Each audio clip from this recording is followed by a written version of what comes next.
Una de las verdades que más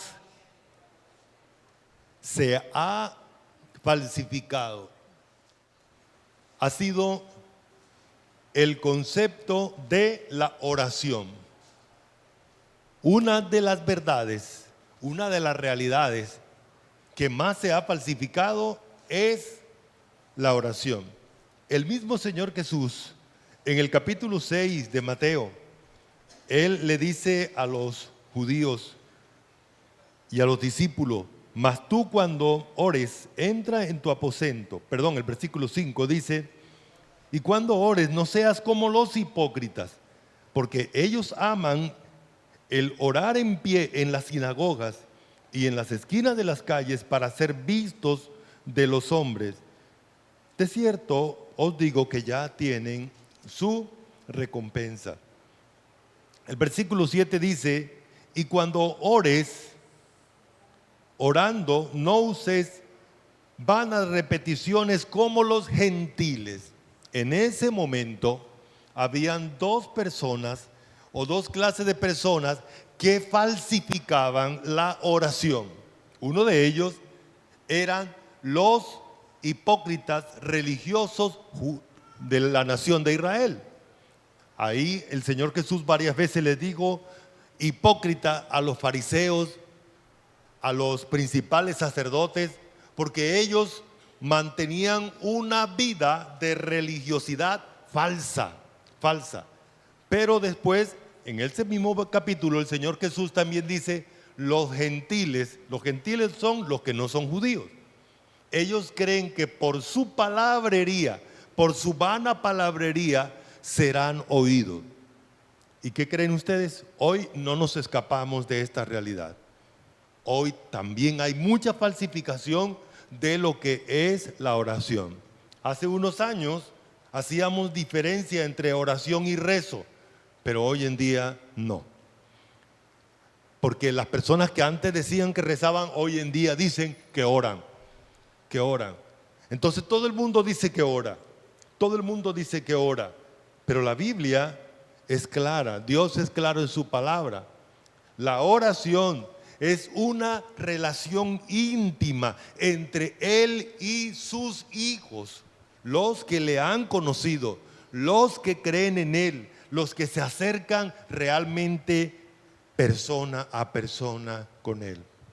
Entonces, en este pasaje vamos a encontrar que la oración precisamente es una herramienta de Dios para enfrentar las angustias o afanes de esta vida. La oración es una herramienta de Dios para enfrentar los afanes y las angustias de esta vida. ¿Me acompañan leyendo estos dos versículos? Dice así: por nada estéis afanosos, sino sean conocidas vuestras peticiones delante de Dios en toda oración y ruego con acción de gracia. Y la paz de Dios, que sobrepasa todo entendimiento, guardará vuestros corazones y vuestros pensamientos en Cristo Jesús. Bueno, quiero que nos confrontemos o que seamos confrontados con este pasaje, porque muchas veces pasamos angustia y nosotros decimos: pero yo oro y todo sigue igual, nada cambia. Eso no es lo que nos dice este pasaje. Este pasaje dice que cuando realmente oramos, la consecuencia de eso, ¿cuál es? El versículo 7: y la paz de Dios. Y la paz de Dios, que sobrepasa todo entendimiento, ella va a actuar en nuestra mente. En nuestra mente. El escenario que nos está presentando este pasaje es la mente tuya, la mente mía. Ahí en la mente hay una convulsión, hay una situación turbulenta. En estos días aparecía la noticia de un vuelo un vuelo por allá entre Singapur, no me acuerdo la otra localidad, y el avión entró en una turbulencia. Murió un pasajero y varios de ellos quedaron en UCI por varios días, por las heridas. Usted veía el avión por fuera y al avión no le pasó nada, pero por dentro, cuando pasaban las imágenes, fue tremendo. El avión por dentro estaba dañado y las personas que iban adentro sufrieron daños. Así es la mente de nosotros algunas veces. Caemos en una turbulencia, caemos en una crisis, y a eso es lo que la Biblia le llama angustia, ansiedad, etcétera. Los afanes son una realidad. No existe un ser humano que no experimente la angustia mental, que no experimente un momento de ansiedad. Hay muchas palabras que definen lo que pasa en la mente de nosotros. Quizás esta situación que vivieron los pasajeros me ayuda para recordar que así nos sentimos a veces, ¿cierto? La mente prevé un peligro, una situación adversa, algo que no podemos controlar, algo que nos puede lastimar. Puede ser a veces cosas irrisorias.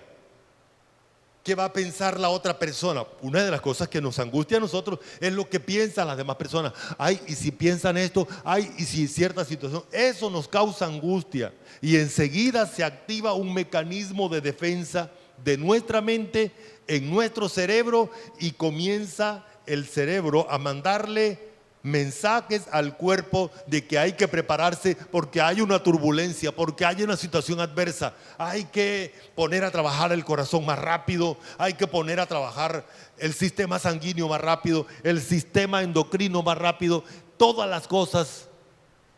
Y muchas veces es una pequeña gotica que se convirtió en una masa grande de agua. Un problema tan pequeño y la mente lo convirtió en un enorme problema.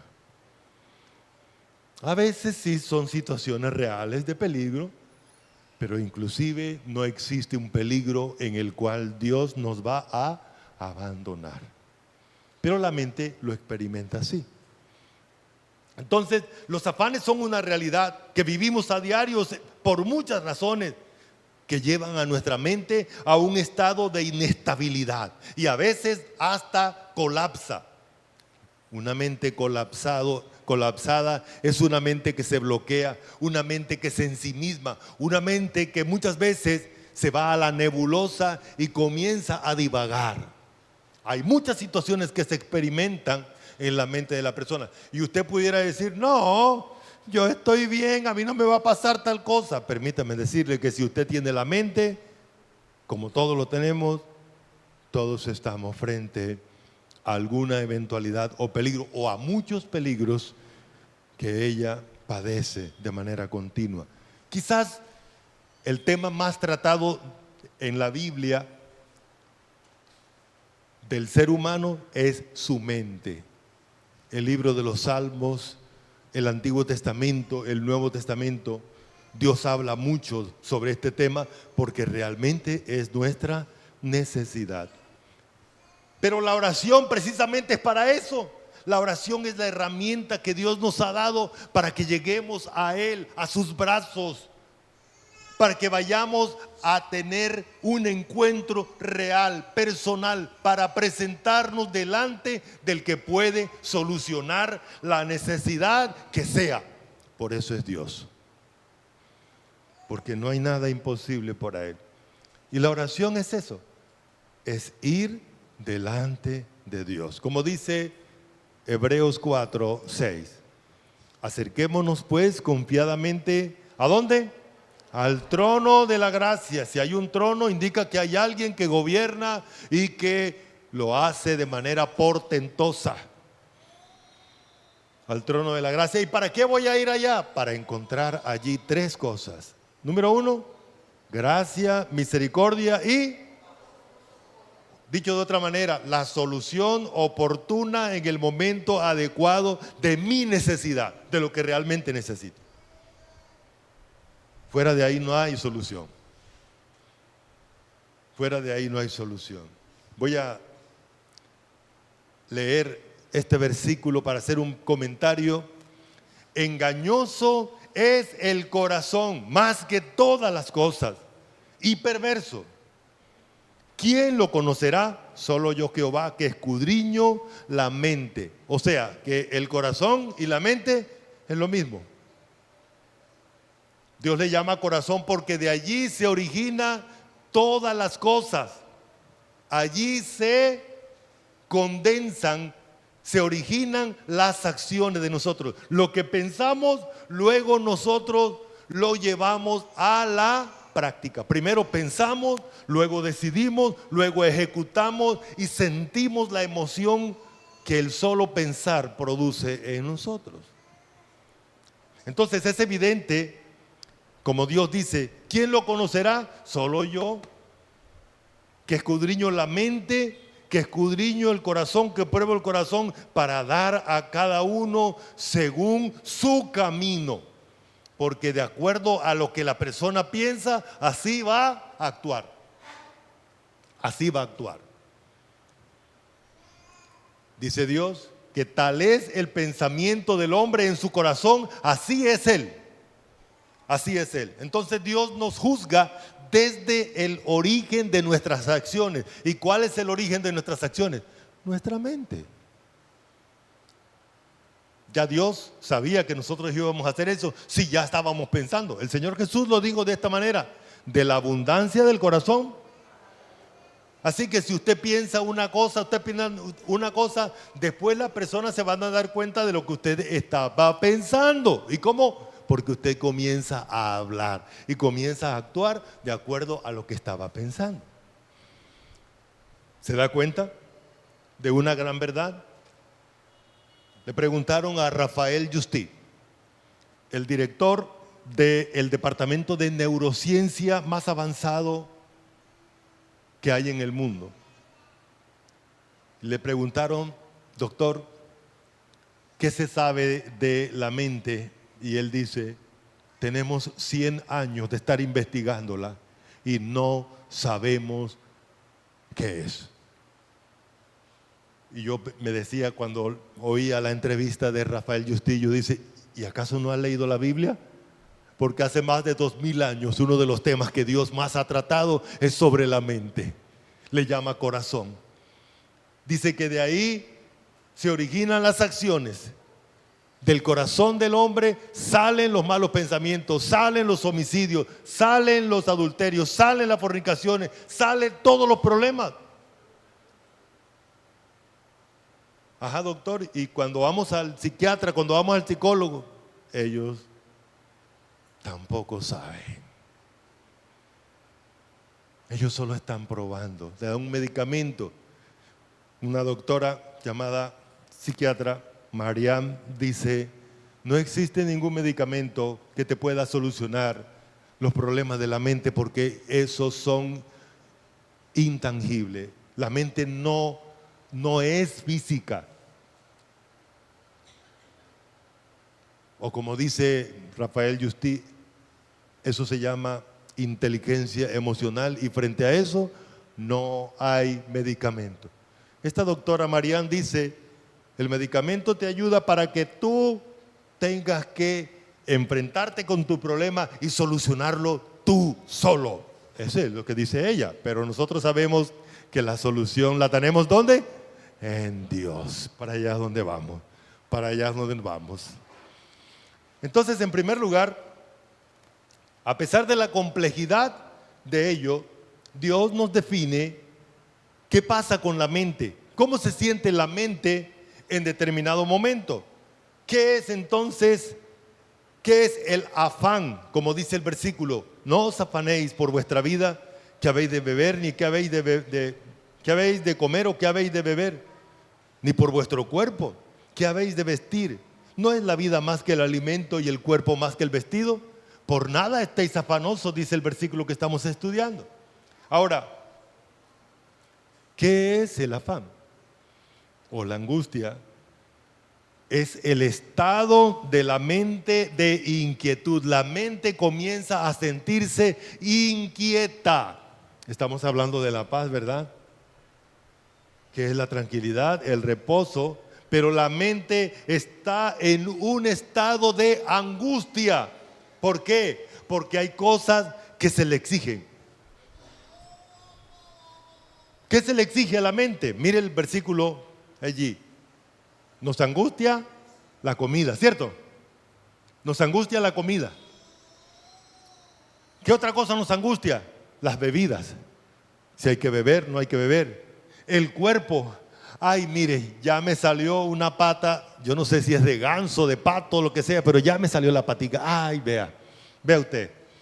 Ay, mire, vea, ese peso, creo que está dañado. Mire, vea, esa aguja va a una velocidad. Ay, otro cumpleaños, me estoy volviendo más viejito, más viejita. Nos angustiamos por lo que pasa en nuestro cuerpo. ¿Cierto? ¿Qué otra cosa nos produce angustia? Ay, el vestido. Ay, Dios mío, ahora no tengo para ir. Me invitaron a una fiesta y qué tremendo problema. Porque hay que comprar un vestido nuevo, porque así lo exige. Hace unos años me encontraba en una situación frente a una pareja que se iban a separar porque en el lugar donde vivía, la cultura dice que todos los 25, 24 de diciembre, la familia toda tiene que estrenar. Y como el hombre trabajó, y solo le alcanzó plata para la comida, la mujer dijo, si no hay estreno, ya, hasta aquí llegamos. ¿Qué le parece? Es una exigencia de la mente. Venga acá, muéstreme dónde está eso. Pero es que el ambiente donde vivimos genera unas situaciones de angustia sobre cada uno de nosotros. Eso que Dios está diciendo allí, que produce ansiedad, es una realidad para nosotros hoy. No importa que lo querramos aceptar o no. ¿Cierto? Nos angustia. El cuerpo se enferma, el cuerpo tal cosa. El cuerpo también produce angustia. La comida, la bebida. ¿Qué van a pensar las demás personas de mí? Etcétera. Así que el afán es una inquietud y angustia que experimenta la mente humana.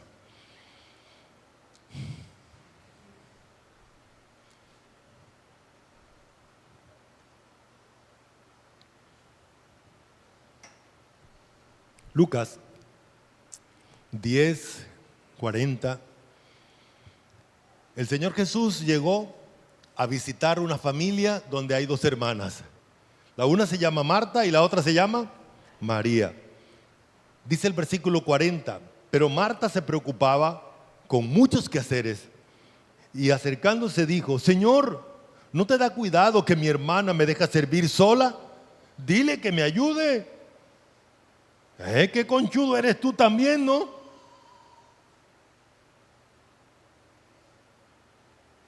Respondiendo el Señor Jesús le dijo, Marta, Marta, tú estás afanada y estás turbada con muchas cosas,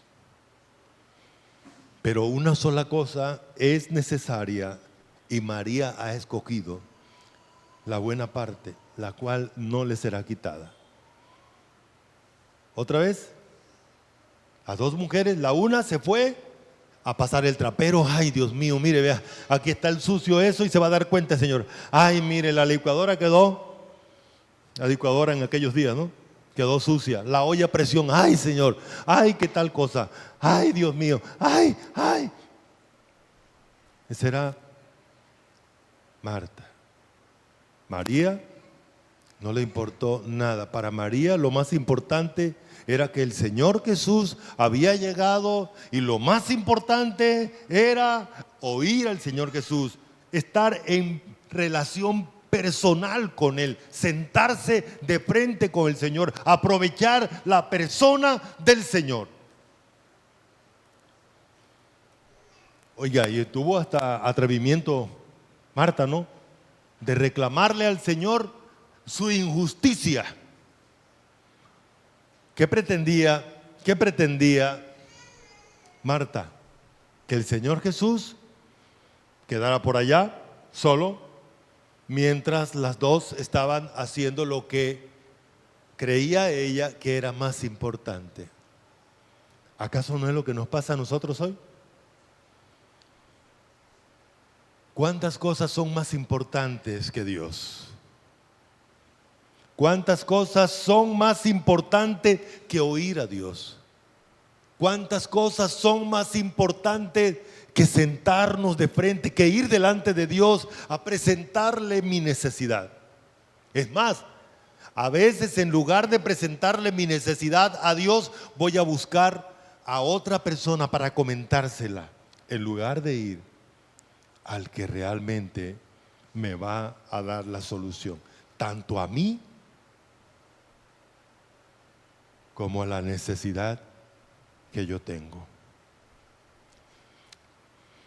Marta estaba en una turbulencia. Dice que tenía dos cosas: tenía afán, tenía ansiedad, y tenía esa ansiedad producida por el miedo. ¿Y cuál era el miedo? A que no había terminado de hacer los oficios de la casa. Era más importante cualquier cosa que el Señor Jesús. El afán entonces es la ansiedad causada por el ego humano, por el ego humano. Por esa razón, dice allí en 1 de Pedro 5, versículos 6 y 7, humillaos pues bajo la poderosa mano de Dios, para que Él os exalte cuando fuere tiempo. Pero ¿cómo nos vamos a humillar? Echando toda ansiedad, todo temor, toda angustia delante del Señor. ¿Por qué? Porque Él tiene cuidado. Hay alguien que me está cuidando, y ese no es cualquier persona, es el Todopoderoso, es la mano poderosa del Dios que me está sosteniendo.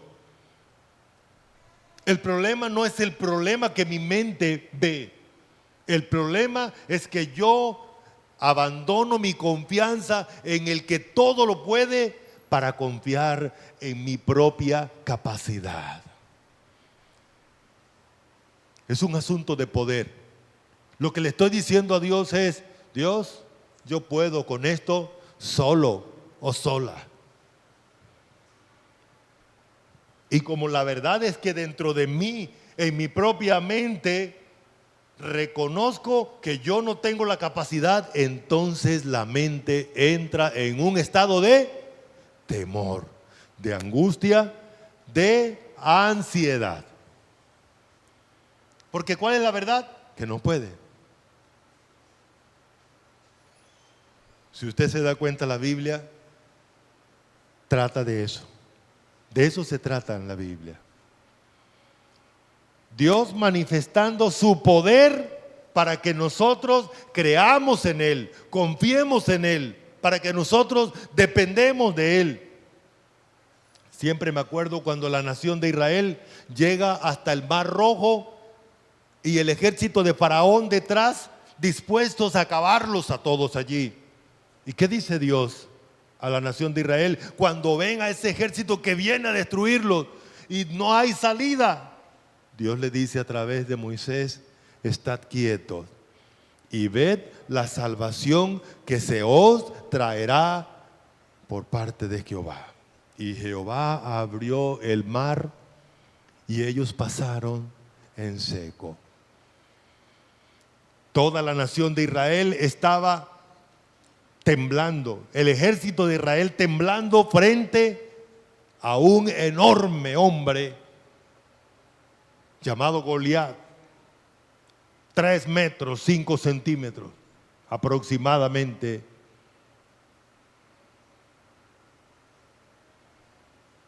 y llega un muchachito con una onda y es el instrumento de Dios. Y cada vez que la nación de Israel, un ejército grande venía a destruirlo, Dios sacaba un montoncito de hombres para que fueran. Es más, muchas veces cuando iban, ya Dios los había destruido. Hubo un día donde fue el ángel que agarró y acabó con una cantidad de ellos, y al día siguiente, cuando se dieron cuenta, la mortandad. ¿Sabe qué, hermano? Esa es la realidad. El problema está cuando tú miras el problema sin el Dios Todopoderoso, que es tu papá, que habita en ti.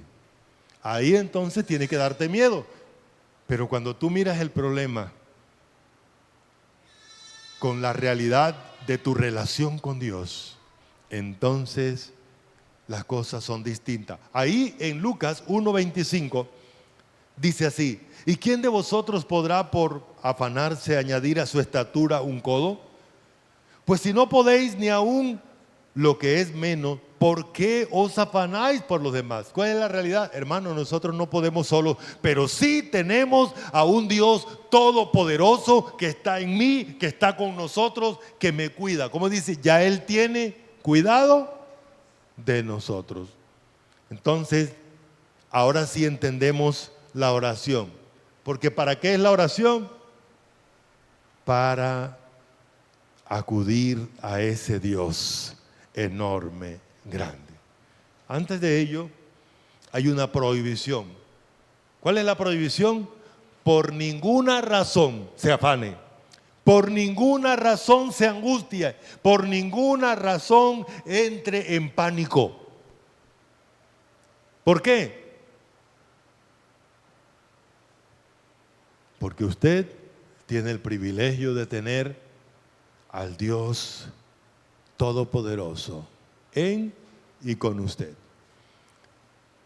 Entonces, la prohibición enfática, ahí este versículo nos dice: por nada, por ninguna razón. No, Señor, no existe ninguna razón para angustiarse. Eso es lo que Dios está diciendo. No existe ninguna razón, no hay nada justificable para que usted entre en angustia, en ansiedad, en pánico. La otra, esta prohibición enfática indica: no continúe. Si usted hasta este momento estaba dándole rienda suelta a su mente para que su mente entre en pánico, entre en angustia, Dios ordena: deje de hacerlo, no continúe haciéndolo. La prohibición enfática personal. Yo soy la única persona que puede gestionar en mi mente la angustia que tengo. Nadie más puede hacerlo. ¿Otra vez?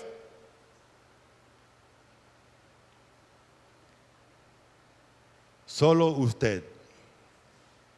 Y solo usted, con la ayuda de Dios, puede y debe tomar la decisión de abandonar la angustia, la ansiedad, la preocupación, el temor. ¿Cómo? Bueno, ahí está, el versículo dice: si no sean, en lugar de angustiarse, en lugar de afanarse, ¿qué dice Dios? ¿Qué dice Dios? Ore. Dice el versículo: por tanto, por nada estéis afanosos, si no sean conocidas vuestras peticiones.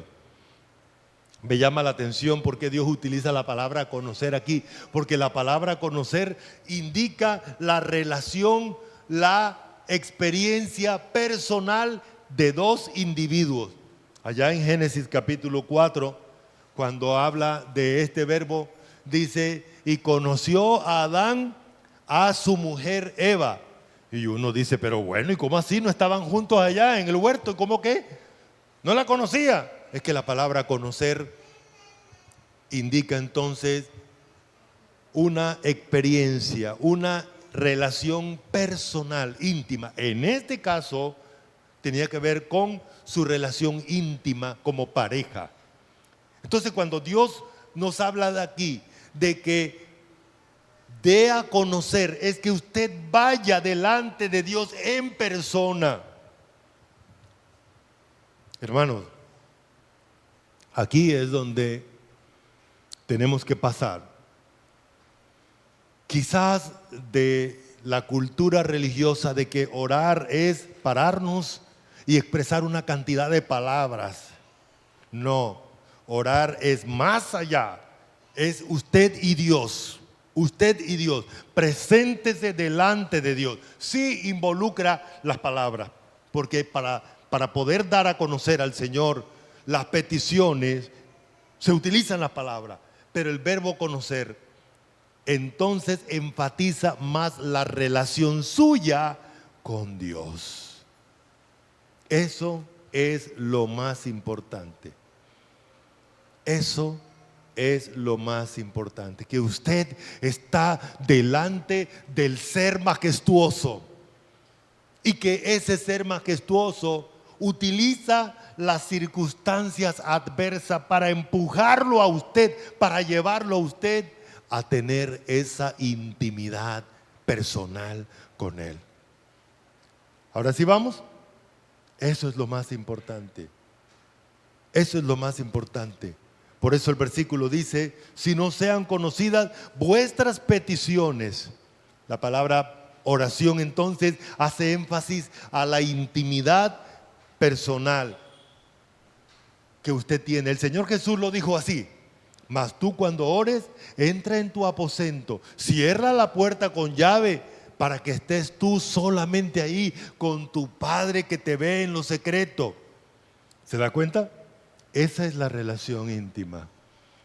Ese es el privilegio que usted tiene, que se mete en su aposento y está en una relación personal, íntima, con el Dios del universo, el Padre.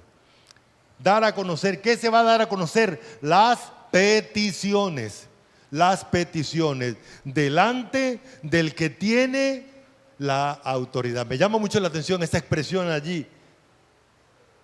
Cuando vamos a orar, ¿estamos delante de quién? Voy a hacer un comentario aquí.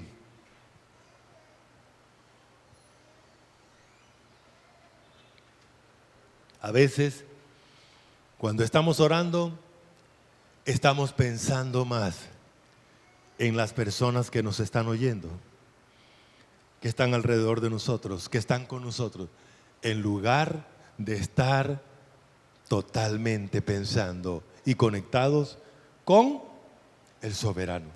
¿Cierto? Y por esa razón a veces yo me cohíbo de decir cosas porque estoy pensando en el que está al lado mío. Por esa razón el Señor dice, ve a tu aposento y allí no vas a tener dificultad con que quién te está oyendo, qué le está diciendo a Dios, porque ahí es verdad que te puedes desnudar delante de Dios y presentar tu necesidad.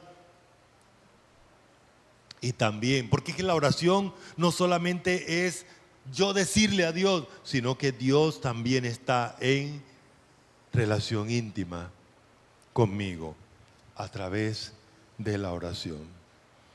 Entonces voy a presentarle las peticiones a Dios. Ese énfasis, estoy delante de Dios. Es lo más importante. Es lo más importante. Estoy ahora delante del que todo lo puede, de la máxima majestad. Con toda oración y ruego. Usted es un hijo de Dios. Por el solo hecho de estar en Cristo, usted ha sido recibido por Dios como su hijo. Y solo usted y todos aquellos que han recibido a Jesús como su Señor y Salvador, que han creído en Él, tienen esa posición desde la cual pueden presentarle delante de Él las necesidades. Orar con ruego. La palabra ruego tiene dos sentidos. Primero, que Dios utiliza tu necesidad, la necesidad tuya, para traerte a Él. Y la segunda cosa, los ruegos indica la manera de presentarle la necesidad a Dios. ¿Cómo se hace? Con humildad. No a exigirle a Dios, es que yo te exijo, Señor. Como decía por ahí alguien, Señor, ¿yo para qué necesito plata? Allá en los cielos, yo la necesito es ahora aquí. Y otro decía, Señor, yo te exijo que me des una unción ahora. Y si no me la das, yo subo y te la quito. Oiga, se oyen tantas locuras, tantas blasfemias. Eso no es oración. Eso es un insulto a Dios. En cambio, el término ruego indica, como el mismo Señor de señores delante de su Padre: Padre, si tú quieres, pasa de mí esta copa, pero que no se haga como yo quiero, sino como tú quieres. ¿Se da cuenta? Diferente, ¿verdad? Eso es el término orar, rogar, suplicar ante Dios.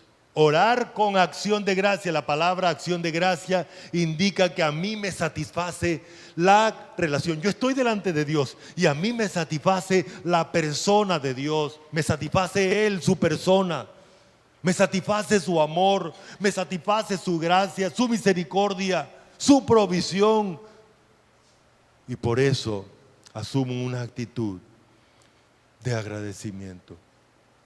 Dar gracias no solamente decirle, sí, gracias. Gracias indica sentirme satisfecho por lo que Él me ha dado. Es más que suficiente.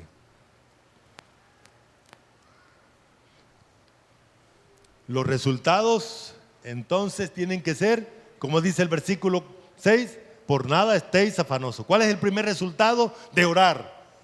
Se quita la ansiedad, se quita el temor, se quita la angustia, se quita la turbulencia. ¿Dónde? ¿Dónde se quita? Delante del Todopoderoso, frente a quien estoy. La segunda cosa que resulta de mi oración a Dios es que estoy en una profunda intimidad con Él. Qué bonita la actitud de María, ¿verdad? Se fue delante del Señor. ¿Y qué le dice el Señor? Mira, ella escogió la mejor parte y esa nunca le será quitada. ¿Sabe cuál es lo maravilloso de la oración, hermanos? Es que estamos delante de Dios, aunque no lo estamos viendo con nuestros ojos físicos. Estamos delante de Dios, estamos en contacto real, personal con Él. Eso es lo más importante y eso nunca nos será quitado. Todo lo contrario, porque para allá vamos, ¿verdad? Y vamos a tener una mayor relación profunda con Él. Otro, disfrute de mi relación. Llega un momento donde los problemas ni siquiera son importantes, porque lo más importante es mi Dios y yo. Es mi intimidad con Él. Como dice ahí en el capítulo 6 de Mateo, dice el Señor: mas buscad primeramente el reino de Dios y su justicia, y las demás cosas, las añadiduras serán añadidas. Y después miraremos para atrás los problemas y hasta nos reiremos de ellos, porque lo más importante es que estamos delante del Señor. Otro, disfrute de su paz. Y aquí quiero enfatizar un poquito. Dice el versículo: y la paz de Dios, que sobrepasa toda la mente. O sea, la mente humana es grandísima para nosotros. La mente humana para nosotros es un universo indescriptible, es un universo que no podemos manejar. Pero mire lo que dice aquí: para Dios, Él lo conoce, Él la conoce, Él la traspasa. La mente humana es algo pequeño, es algo tan fácil para Dios. ¿Y después qué dice? La mente humana va a hacer, dice, Él guardará, hará de nuestra mente, hará una cárcel para que nuestra mente no se salga, la controla. Él la conducirá hasta que yo experimente el reposo, la tranquilidad que Él me ha dado. ¿Y sabe qué me da tranquilidad? Que Él se va a encargar de lo que me produce la angustia. Por eso no tengo que tener angustia, ansiedad, porque Él es suficiente. ¿Sí estamos?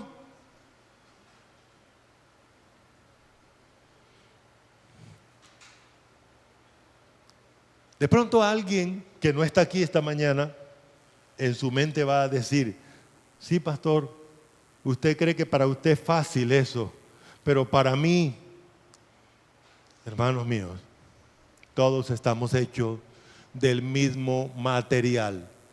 A la mente no le importa que sea lo que sea. A la mente no le importa los títulos, a la mente no le importa dónde viva. Es la mente, tiene las mismas necesidades y la solución es la misma para todos. Solo que te toca tomar decisiones.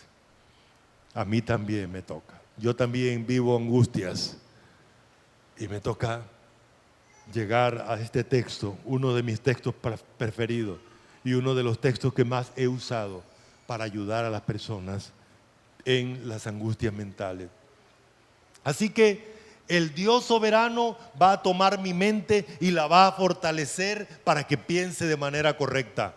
Así que el Dios soberano va a controlar mi mente para que mi mente y mi corazón experimenten la tranquilidad que Él me ha regalado. Amén.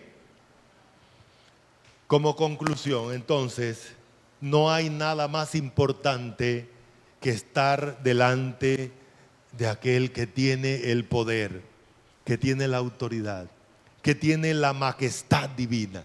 Ni siquiera mis problemas son más importantes que el Dios soberano. Lo más importante es que Dios usó los problemas para llevarme a Él. ¿Sí estamos? Dios usó los problemas para llevarme a Él. Pero lo más importante no son los problemas. Lo más importante es Él. 2, no hay razones verdaderas para dar espacios al temor, al afán y a la angustia ansiosa que la mente vive. No hay razón. Así que lo primero que usted tiene que pelear con su propia mente es decirle, mente, tú estás equivocada. Mira, ve, lo que Dios dice aquí, ve, no hay razón ninguna para que entres en esa angustia. No hay nada más importante que conocer o estar en relación íntima con el Padre por medio de la oración, por medio del ruego, por medio de las acciones de gratitud. No hay pensamientos que Dios no tenga el poder para controlar. No hay mente que se resista al poder de la paz de Dios. No hay mente ni criatura que se resista a la autoridad del que todo lo puede. Amén. Quiero pedirle que se ponga en pies. Te alabamos, Señor. Te glorificamos, Señor. Reconocemos la pequeñez de nuestra mente frente a la majestad tuya, al poderío tuyo. Reconocemos, Señor, que muchas veces nos angustiamos y producimos el temor en nuestra mente por nuestro ego que no quiere doblegarse delante de ti, como dices tú. Reconocemos, Señor, que las angustias muchas veces son causadas por las exigencias del ambiente mundano donde vivimos, acerca de la comida, de la bebida, del cuerpo y de tantas cosas más que angustian nuestra mente. Pero también reconocemos que tú eres soberano, que tú eres suficiente, que no hay nada que se esconda de ti y que no hay nada imposible para ti. El que todo lo ve, el que todo lo puede, está en y conmigo, y por eso te damos gracias, Señor. Padre, sé que todos aquí, en estos momentos, tenemos angustias, tenemos miedos, tenemos ansiedad, pero te pedimos también la ayuda para poder vivenciar, para poder experimentar, para poder obedecer lo que tú nos ordenas. Te lo suplicamos en el nombre de Jesucristo. Amén. Muchas gracias. Pueden sentarse.